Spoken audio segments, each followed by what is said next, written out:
Hello, everybody. Welcome to another episode of the Webdelics podcast, where we're on a journey to find out the truth about psychedelics and plant medicines, to get rid of the myths, to change the narrative. I'm your host, Scott Mason, and with us today is our very special guest, Colette Condorcita Schmitt. Colette, tell us a little bit about yourself. Hey, Scott. It's so great to be here on the Webdelics podcast. Thanks so much for having me. I'll share with you that I have a background in regenerative agriculture and design. I've spent most of my adult life working in the developing world, as well as supporting my hometown in Philly. I'm born and raised in Philadelphia. I'm the founder and board chair of a 501c4 working to decriminalize entheogenic plants and fungi in Philadelphia called Decriminalize Nature Philadelphia. I'm a coach and a psychedelic facilitator. I work with an organization called Tandava Retreats that work with 5-MeO-DMT. And I'm a longtime student of Yahe, which is the form of ayahuasca found in Colombia, as well as ayahuasca. And I've been a student of that plant medicine and technology for really most of my adult life at this point. And I'm really just passionate about this intersection of shamanism and science that is currently happening, and really passionate about how this is intersecting at this point. Thank you. First of all, I've got to say, hearing that bio, I'm a little bit intimidated and definitely impressed. And one of the things we really strive to bring here are people who are credible experts in the field. So thank you for sharing all of that collective wisdom and knowledge into the room. It's really amazing. The episode that we're going to talk about, or the focus of the episode today, is what exactly is shamanism? And for those of you who are going on the journey of this podcast with me, you, like me, as somewhat of a newbie in this space, have heard a lot of terms that you may or may not be familiar with, or may have associations for you that are uncomfortable or disconcerting. And some of these associations might even be a little bit scary. And so shamanism and the word shaman are terms that fall into that category. I won't lie. I grew up, as everyone who listens to this podcast or watches it knows, in the backwoods of Kansas. I watched Hollywood movies. I've learned since I've grown up, they don't always tell the truth exactly like it is. And in fact, some Hollywood movies are known to resort to stereotypes. Shocking. But I didn't understand that. And so when I heard words like shamanism, or when I think of a shaman, I think of old movies where some mysterious person would come out of the mist, and they might be wearing a mask, and they might be having all sorts of weird dances that are vaguely scary, and drums in the background that are mystical and odd and alien to the spirituality that I grew up with, and alien to the culture that I grew up in.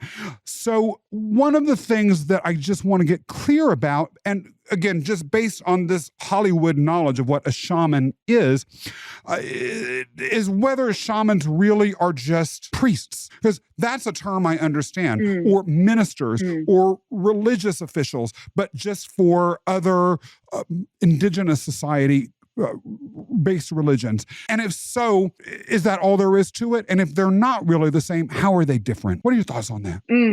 Yeah, I think there's a lot to unpack there. I think fundamentally, when we're talking about the word shamanism, even this word, I think, and again, we live in a incredibly interconnected world at this point. And just for common language and finding common terminology to express ideas or concepts, shaman in and of itself is a word like this. The word shaman comes from a culture that was native to Siberia, and the word saman, which refers to, their spiritual leaders. And if we want to use the word religion, which is really, from my perspective and from, I would say, a lot of anthropology perspectives, is when we're thinking about more monotheistic religions. We're thinking about Christianity, we're thinking about Islam, Judaism, etc.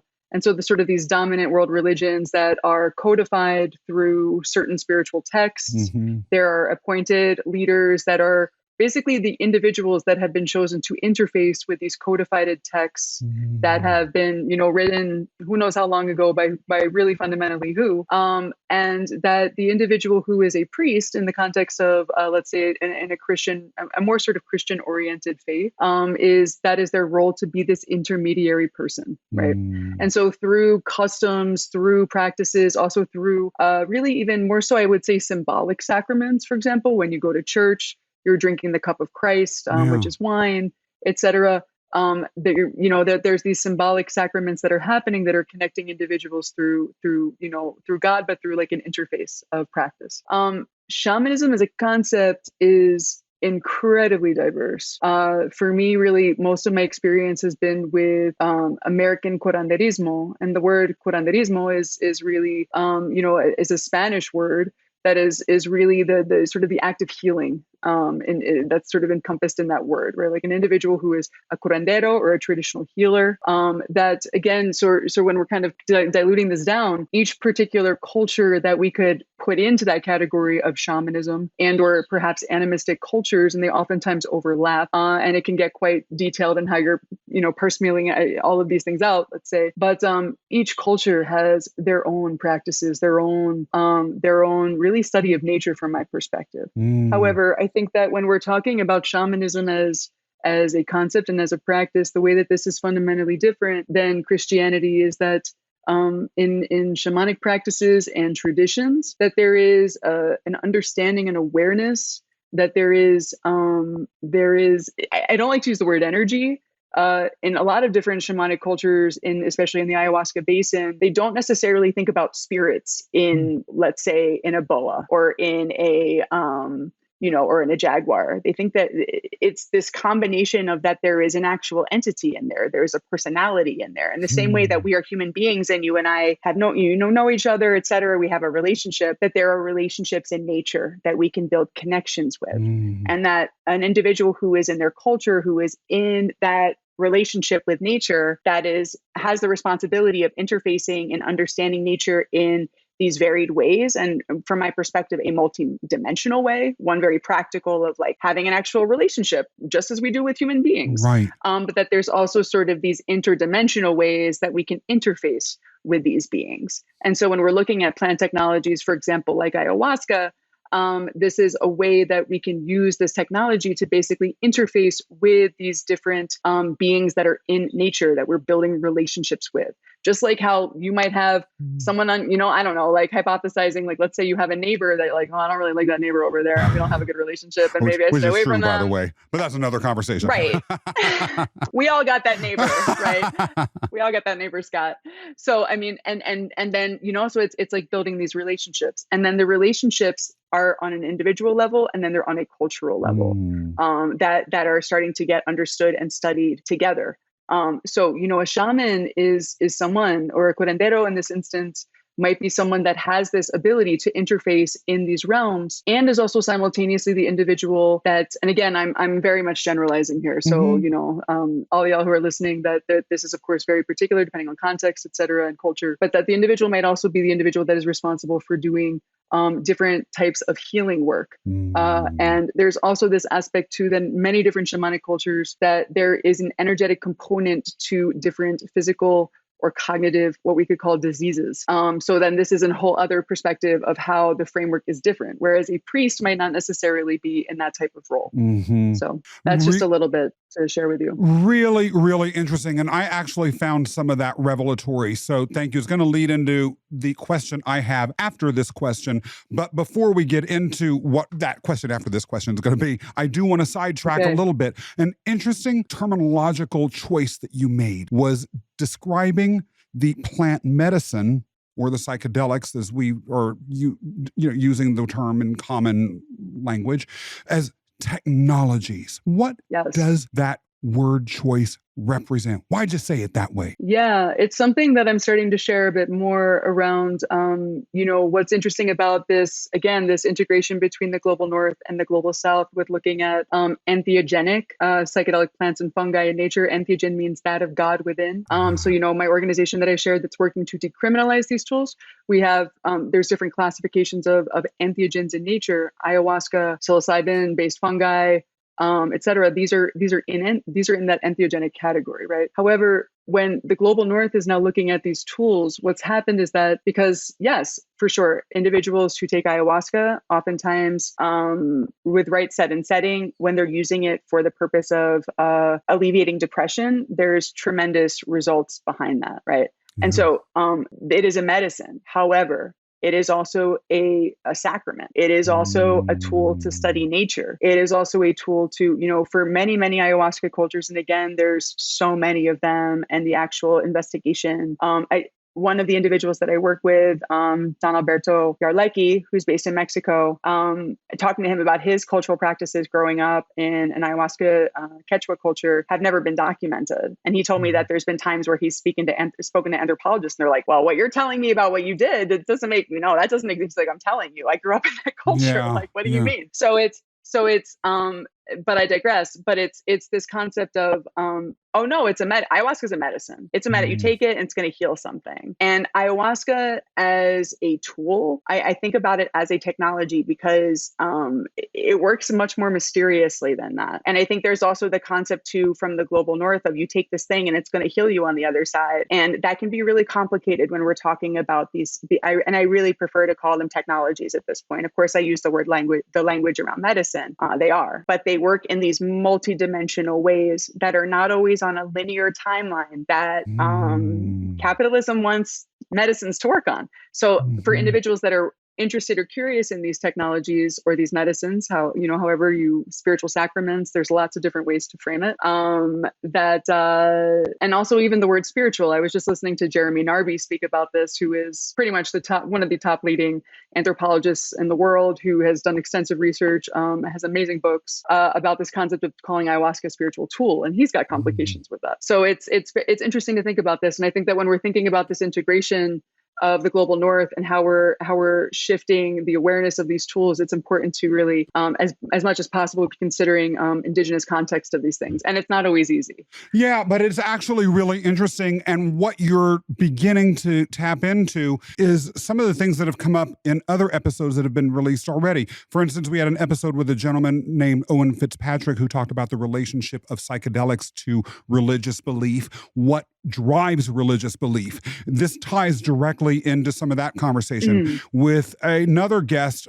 Bram Rector, we talked about psychedelics and its implications for the global economy. Because if this renaissance happens and it really moves forward in all of the ways that are possible, and some of the ways that he discussed during that episode, well, the tendrils of how that could impact economics and how the global north defines itself and how its own economy is driven could conceivably radically shift while we're having a spiritual revolution at the same time. And so this is all really, really fascinating stuff. And it goes as to a limitation with regards to our terminology that I would never have been aware of, but for the fact that you made that very conscious language choice. So I really have to thank you for that. I'm going to have to ponder that, and we may have to have further discussion about that as this podcast goes on, frankly. But I think it's something real quick, Scott. Yes, yeah, please. I mean, it's when I think that I've also too, I'm not traditionally from any indigenous culture in the Americas. I'm a student and really try to be an advocate for the cultures that I know and work with and that I'm a student of. And for me, it's kind of continuously unpacking how my own projections and my own frameworks are interfacing with the cultures. And this is, of course, part of just human civilization. Like, we hang out with each other, we get to know each other, we move around, we intermarry, and then culture shifts and moves. And right now, what's happening, though, in a really radical way, is suddenly, especially with the context of ayahuasca, that there's really kind of limiting sets of understanding how truly complex the systems are and how ayahuasca is utilized. Even the concept of, it's just 2 plants. There's so many cultures that add different plants. There's over 100 different varieties that are known of Banisteriopsis caapi vine alone. Each of them have their own, and if you are getting to talk with the cultures, and they want to share, really, like, it's they do want to share and really want to these are oral language or oral histories, oral based cultures, and want to share. So there's so much nuance in how this works and how I think that, and both of those languages are really important, of having this sort of Western science-based language and having as much as possible to listen to traditional people who are using these tools and hearing from their perspective and how they're using them in their cultural context. Fascinating. Thank you very, very much for that add-on. Now, going back a little bit to what we were talking about earlier, but somewhat tying into everything that we were just talking about as I think about it a little bit more deeply. I'm understanding that the shamanistic space is more complex, more multidimensional, and more diverse than my stereotypical Hollywood-driven understanding of what a shaman would have led me to think otherwise. But let's keep it real. One other thing I'm learning as I dive into this space is that there are a lot of people who claim that they're shamans. Like, they've been on a couple of psychedelic journeys. Ayahuasca comes to mind, might be other plants. And all of a sudden they're a shaman. And I find, in light of what you just said, that to be a little bit challenging because it creates in my mind confusion, again, about what a shaman is. But then also I can't help but, in light of that confusion, note that you described yourself as a psychedelic facilitator, not a shaman. Talk to me a little bit about how you respond hearing all that. Yeah, and again, there's so much to unpack here, but to just try to keep it short. I think it's really important that an individual like me that is not from a traditional shamanic culture or lineage, that as much as possible, we're understanding the respect and also really the tremendous sacrifice that virtually every animistic shamanic culture on the planet has gone through. Indigenous people everywhere tend to be the poorest and most disenfranchised communities on the planet. And they are also 80% responsible for the last remaining wilderness and natural lands. And right now we have this tremendous explosion of individuals and consumerism of these medicines and these traditions. And the traditions are living in such chronically poor conditions. I mean, I've spent extensive time in the Amazon basin and in Colombia, in Peru, and individuals who, need money, they need resources, they need to be able to have the cultural exchange also too for their own survival. My teachers told me that there was a very active decision. My teachers in Colombia and Putumayo Basin have shared with me that there was an active reunion of the grandparents of the Yahe cultures. And the Yahe is the ayahuasca from Colombia, their form of that technology and that sacrament, and that they made an active decision to start allowing the Yahe to leave Colombia for being able to support the elevation of human consciousness. But also because they need that connection. They need eyes on them for what's going on really the most important, globally important resource base on the planet. And so for me, I think that, and so kind of back to your initial question, Scott, and I'm so glad that Webdelics is able to, have these conversations and just so grateful. But it's for, an individual who, and this is the thing that works with these technologies, is that it's very common to have a psychedelic experience and you learn, one night of ayahuasca can take an entire lifetime to unpack. There's so much information in there and awareness and really, I think, neurological change that's happening there. We don't really know fully what's going on there, again, in these sort of different multidimensional contexts, but that these are things that can start, now I'm a shaman and the medicine told me I need to serve medicine.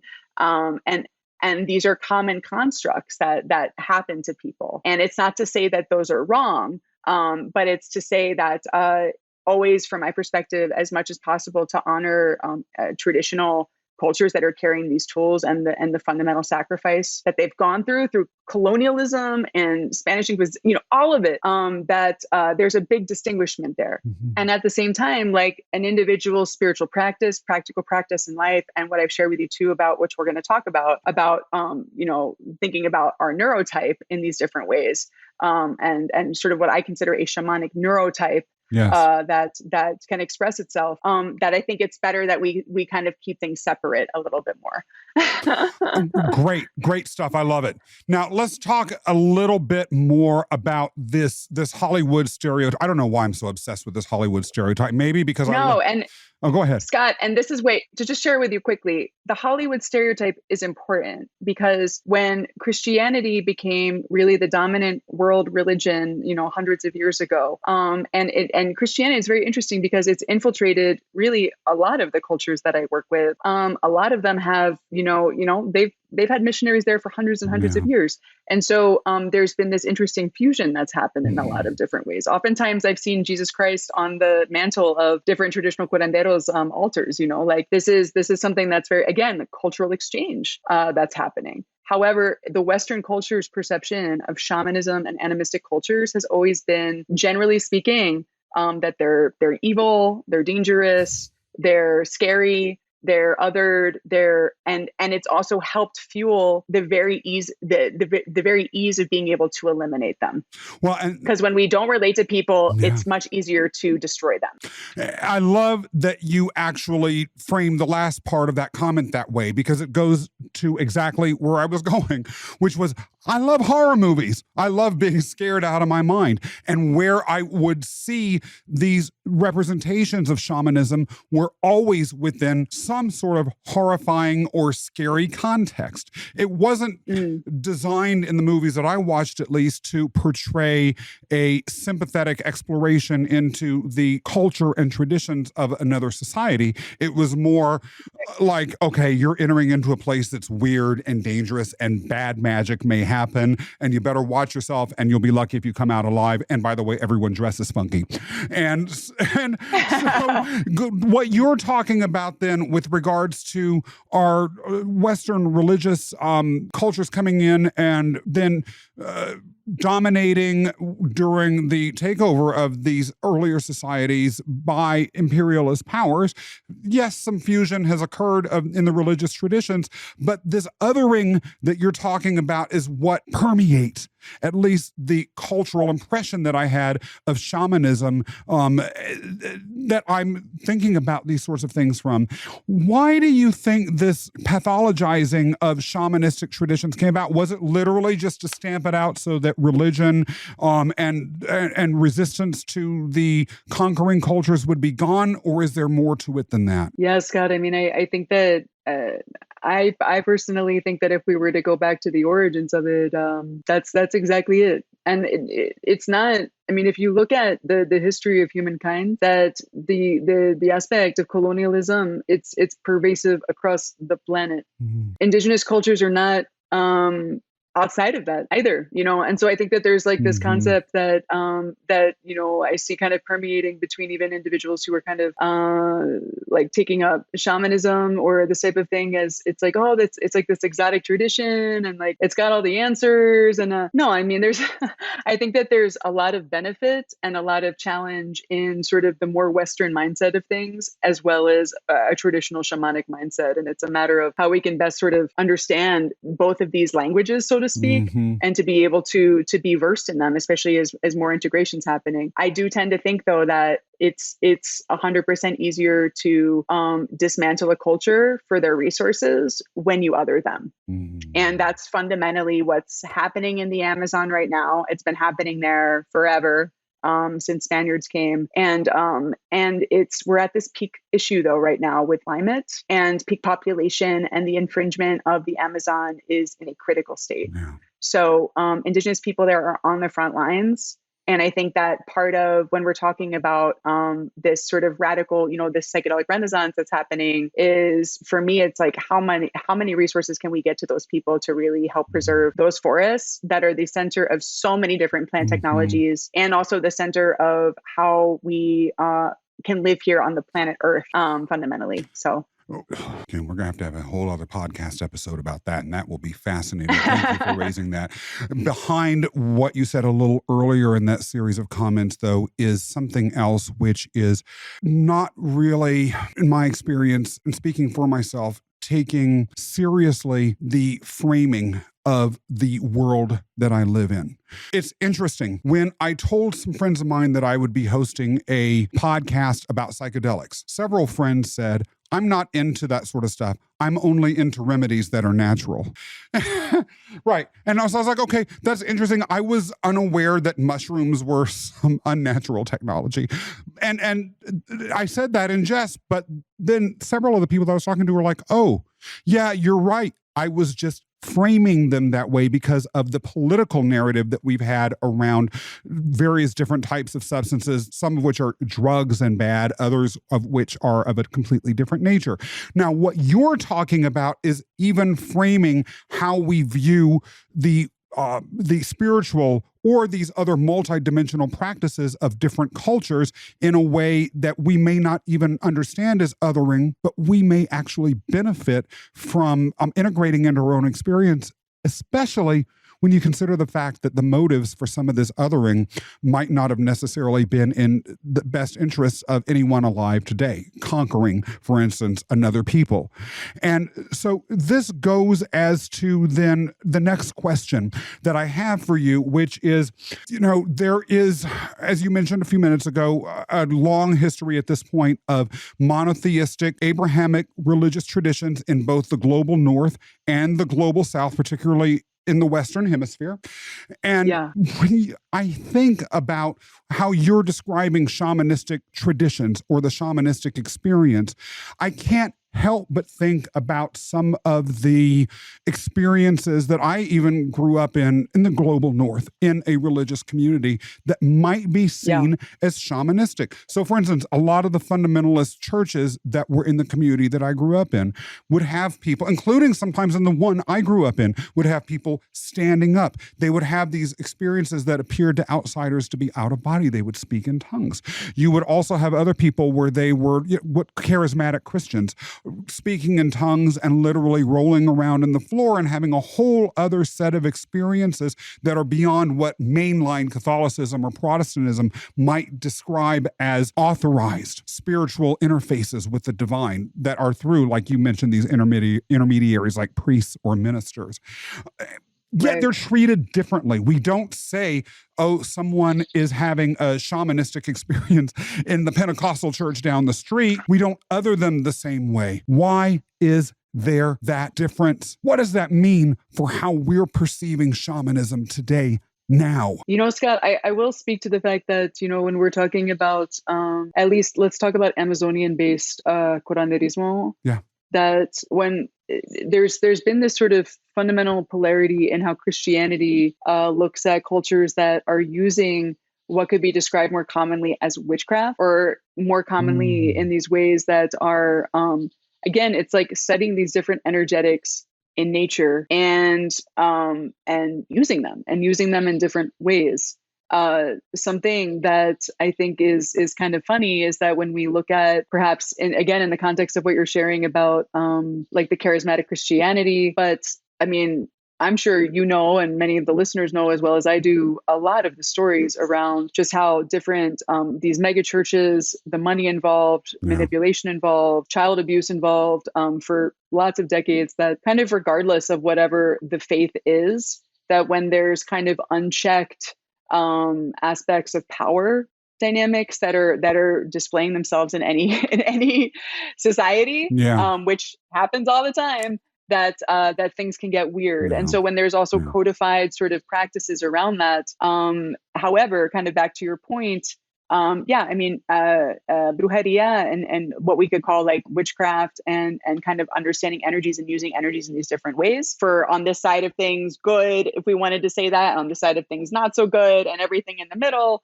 This is part of ayahuasca shamanism, and it really is. And it's not to say that we need to approach it from a fear-based perspective. When we drink ayahuasca, oftentimes there are lots of beings hanging out in there. We can have incredibly powerful experiences, confusing experiences. And this is again where, for me, especially as someone who's born and raised in the global north, when I'm having those experiences, I integrate a shamanic framework and worldview through the framework of studying with my teachers, and also a framework of neuroscience and understanding how trauma works, and understanding how my neurotype works, and understanding how, like creating this balance. I think that from what you're sharing, it's, again, Christianity is the dominant norm in the global north. It's pervasive in our political structure. It's pervasive in how we've created. I mean, that is the dominant structure in the United States. And so in the framework and the othering of anything, it's even under the umbrella of Christianity. And for me, that that totally kind of fits the bill of being in these ecstatic states, of using different sort of transpersonal states that people are engaging into to have transpersonal or spiritual experiences in this context. That to me fits the bill. But I think if you'd ask those people, and maybe, you ask you, like, you're Christians, like are you a Christian when you were in that community? Yeah, well, it gets very blurry. It would. And it's actually really interesting because I'm imagining as you're talking, what would happen if I walked to one of those churches and asked one of those old ladies, some of which I knew, are you a shaman? It would be a fascinating discussion. I wonder if they would sit and pause and think, maybe I am, or maybe it would lead to more discussion, or if it might be a reactive, no, this is our or it might be a mix of what, depending on who. But then this all is sort of taking me to a word that you said earlier, and I might be misstating the word. It was actually a couple of words, so have patience with me if I get it wrong. But you basically said something like the shamanic neurotype, or the basically someone that has as I understood what you're saying, a sort of predisposition or a personality type that lends to shamanistic experiences or shamanistic connection. Explain a little bit more about what you meant there. Yeah, Scott, this is something that I'm really and just opening up the space to have deeper conversations with neuroscientists, with cultural anthropologists. But I'm beginning to outline a book through the lens of my own experience of considering shamanism as an actual neurotype and a neurological phenomenon that expresses itself cross-culturally around the planet. And I think kind of underneath everything that we're talking about is this concept of cultural relativism, that depending on what culture you're in and whatever's showing up there, that culture is going to codify, is going to give perspective on things in reference to that culture, right? And so in the aspect of when we're considering shamanism as a phenomenon that expresses itself around the world, this is something for me through the lens of my own experience. And just to share briefly with the listeners, I had a miraculous healing event that happened. I broke my neck when I was 15 years old. I dreamt about the injury 2 weeks before it happened. Whoa. And was completely, I was, and I still walked right into it. The day that it happened, the day that it happened, I actually, I was a competitive wrestler in high school, and I actually tried to give up my weight class that day. And, my coaches still encouraged me to compete, but I broke my neck on the mat. I almost completely severed my spine. Oh my gosh. I had an out of body experience that was really the exact same vision that I had from the stream before. And when my injury happened, I had less than a 2% chance of ever moving again. What? Yes. I was 14 years old. I turned 15 in the hospital a few weeks later, was on a ventilator, had a halo. Without going too much deeper into the story, basically what happened through this process neurologically, psychospiritually, I had a shift that happened that was in part of what allowed me to be able to heal and recover from that injury, that allowed me to start connecting to, let's say, these transpersonal states of consciousness. That I don't have to take anything to access. And it helped me in part heal complete paralysis and walk out of the hospital 4 months after I broke my neck. And through that process in the coming years' time, what happened was that neurologically, things were different for me. And Marseille Aladi, who, for those of you who are interested, he's got this amazing, I'm looking at it on my desk here, but Shamanism and Archaic Techniques of Ecstasy. And Marseille Aladi was really this historian. He did no cultural field work, but was an amazing historian that wrote a book that was basically the historical composition of shamanism found around the world that came out initially in the 50s. And Marseille Aladi speaks about how there's two different types of people who become shamans traditionally. And this book goes into shamanism and how it's expressed all around the world. And one individual is an individual who is born into it. Like, you're next in line, like you're born into a culture, you're next in line, you start training generally speaking, from a young age, by the time you're an adult and or a grandparent, that you assume the role, and then you're that role in the culture. And then there's individuals who, and again, I've shared in other podcasts that I don't, and back to our previous question, I would never call myself a shaman, but I relate to the shamanic neurotype in that I have very easy accessibility to the energetics of nature, to other individuals, to what we could perceive as past life information, to I have a lot of psychic phenomenon that's helped me in life, and also been challenging for me in life. And for me, again, it's thinking about this in a way that is keeping it from this understanding of how I've recovered from my injury. And so again, so Marseille Ladi has this context of born into, and then individuals like me where they have either a physical and or near-death experience, and then they have a really fucking difficult, challenging time for however long afterwards, as they're integrating and healing from that experience and also kind of figuring life out. And then they generally meet their teachers and actually get put to a cultural context and work. And for me, that very specifically outlines what happened to me. From the result of my injury, I had very, very challenging years after my injury, trying to understand my neurological phenomenon. I was still living in Philadelphia, and fortunately I have very supportive parents and family, and like, thank God for them, really, because they understood. And honestly, when I was a teenager after my injury, and I was really thought I was losing my mind, and I remember speaking with my mom, and my mom said to me then, some cultures call this shamanism and it's valued in their culture. And I was like, what do you mean they're valued? I'm crazy. Like, nobody else, I live in Philadelphia. Like, how can I even share what's going on with me? Because people will think I'm crazy. Right.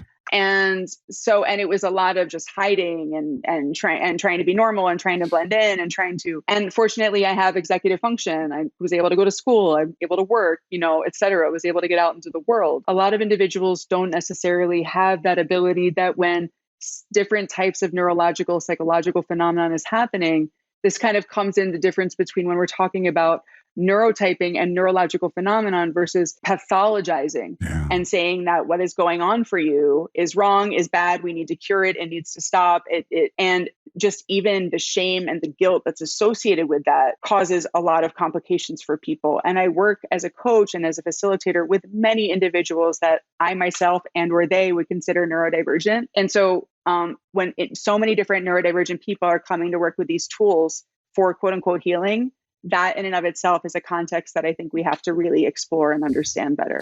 Really interesting stuff. And again, since we're on generally throughout this episode, the theme of othering, whether it's due to cultural conditioning or just thoughtlessness and or reframing, thinking then about the story that you just shared about your own stepping into your shamanic neurotype, really has me also assessing the snap judgments I've been guilty of making in my own life. Talking to you, hearing your story, it's quite obvious that, you're not crazy. But if I had heard about someone like this simply because of my ignorance of this whole phenomenon of human behavior, I might have easily just snapped my finger and said, well, so-and-so is just loopy. But you're right. If something has been accepted in culture for the entire majority of human history and throughout cultures on different continents, what really makes something loopy or not? Maybe the fact that we're separating ourselves or othering that way is what's loopy. It certainly appears to be, from everything I've heard from you and others, to not be the norm from a historical and larger global perspective. So who are any of us to describe something as loopy, including engagement in a shamanistic life or a shamanistic experience? It's something that I'm sorry, go ahead. No, please. I very much want to hear what you have to say. Well, no, I was just going to speak to the fact of, like, for me, how I've used entheogens and psychedelics is to explore and to understand my own psychological phenomenon. And I think that a lot of people listening to this might relate to that.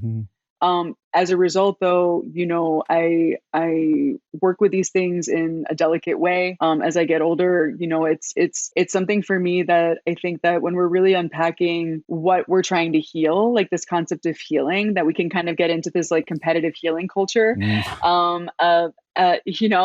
and this is what I think is so amazing about the neurodiversity movement, is that I think that when we can start to frame our own, everybody has their own individual reality, neurological reality, framework of their existence, how they're perceiving the world, their own traumas, their own epigenetics. There's so much that makes up any one of us. And this is for me, like this neurological phenomenon that I'm sharing with you. I really try to keep it in this balance of, I think that this is a gift that I have, and it supports a lot of different people. And also I keep it in perspective that I'm not trying to run a cult. I'm not trying to, right. like it's thankfully. it's like, right. I mean, it's like, and honestly, like and for me, I very much study these things too, of how we can be fundamentally, like for me, I try to use it in a way of understanding kind of the power dynamics that are expressing themselves in any different structure. And that these are delicate things. But like, I think that the more that we can understand our own neurological phenomenon and be able to share it with others, and the challenges of such and the benefits of such, is when we can actually find more communicative strategies to support each other, and also to be able to find support in community. And I think that a lot of folks that are really struggling with what we could label as bipolar disorder, schizoaffective disorders. I mean, what I just shared with you, if I talk to enough doctors, they might consider that as a schizoaffective disorder, right? Again, the framework of things is important. Of course, again, the way that we perceive things in the global north oftentimes comes through a capitalist lens. Are you able to keep yourself employed?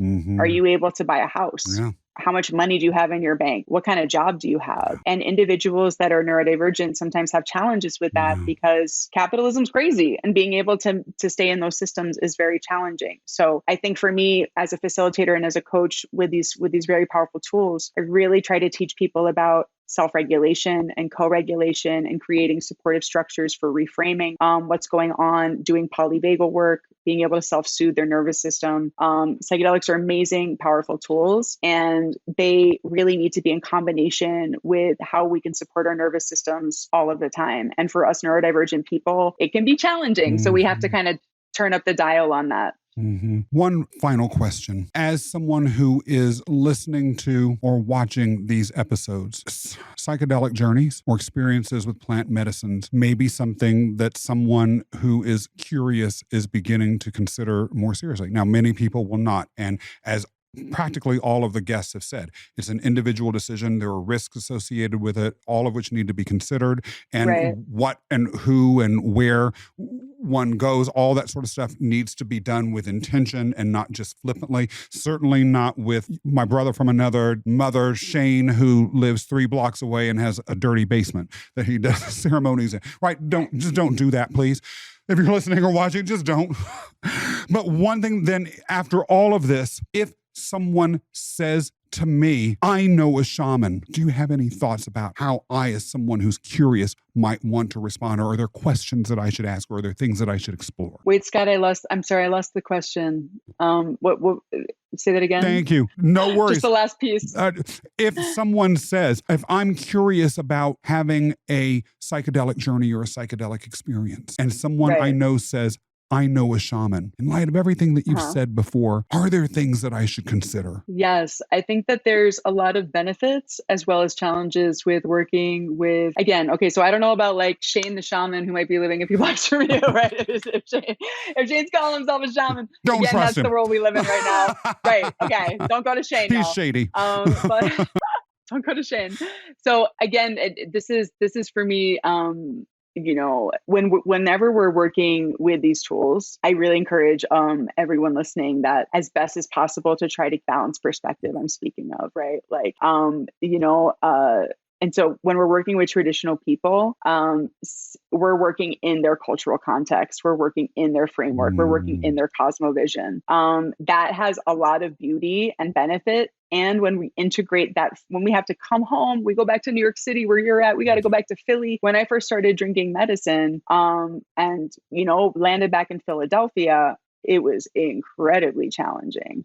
Because again, it's like, and this was a time when nobody, I mean, now everyone knows what ayahuasca is, relatively speaking. This was like, nobody knew what the hell ayahuasca was then. But I think that this is something as best as possible to really try to give yourself a perspective and framework for how you can keep balance with these tools from a Western perspective. Safety, integration, thinking about what's going on neurologically, having a framework of how trauma is working. And also, as much as possible, giving space to study with traditional people in the given particular entheogen that you're working with, if that's what you're doing. I think it's incredibly important to try to do that. It's not always accessible for people. So I think that if people are going to, another country to work with a traditional curandero, for example, or, working with Iboga, for example, and going to work with the Buiti, for example, it's really trying to unpack all of those questions, but in those two different frameworks for people like me, for example, that oftentimes are supporting traditional people in their work. So I think that that would be my best advice to people, because I think that just signing up for, I'm going to go and study, I'm going to go live with the Siona in Putumayo in Colombia and just observe. That's incredibly challenging and inaccessible for most people. Most people don't want to live like that. Yeah. So it's a matter of keeping those perspectives together, and how can we integrate those perspectives for optimal support, safety, for having this multidimensional language of nature that we can be forever improving and coming at it like that. If there is one final thing that you would like someone who is listening or watching to take away from all that you've shared today, Colette, what would that one thing be?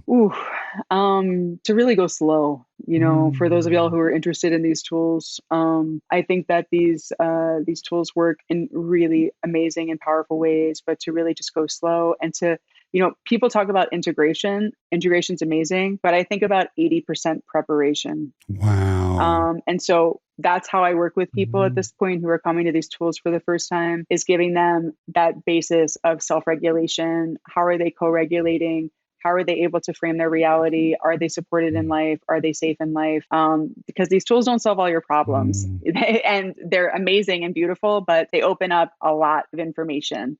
And so as best as possible, go slow and 80% preparation. I love that takeaway. And I actually think you're the first person on the podcast so far who has explicitly said that. And it's an important thing to hear, at least for me. But I can't imagine I'm alone, because it's very easy to get excited about this stuff and the possibilities that it's unlocking. Going slow, that's something I get challenged with sometimes. It's scary. Me too, Scott. I'm so glad to hear that.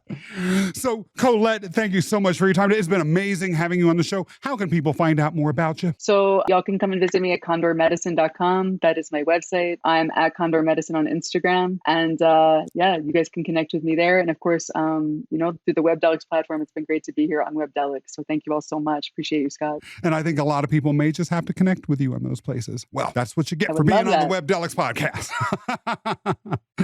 Thank you so much. Thank you. Now, for those of you who enjoyed today's episode, we have a lot more on the way. We have discussions about integration, which Colette just mentioned a few minutes ago, and how important that is and how it can help you process, grow, and fundamentally transform after psychedelic journeys. We're going to have conversations about everything from psychedelics and the aging process to psychedelics and yoga, and a lot more. It's just really exciting, and I can barely contain myself sometimes. So I ask that everyone make sure that you follow us on your favorite podcast platform or on YouTube. And if you like what we're doing, tell the friends that you care about and other people in your network about us so that the word can get passed on.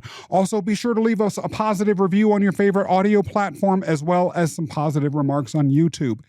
And if you are interested for more trusted, unbiased, and accurate information about psychedelics and plant medicine, you can begin to find out more by following us on our social media platforms like Instagram, TikTok, LinkedIn, or Facebook. But you can also go directly to our website, webdelics.com.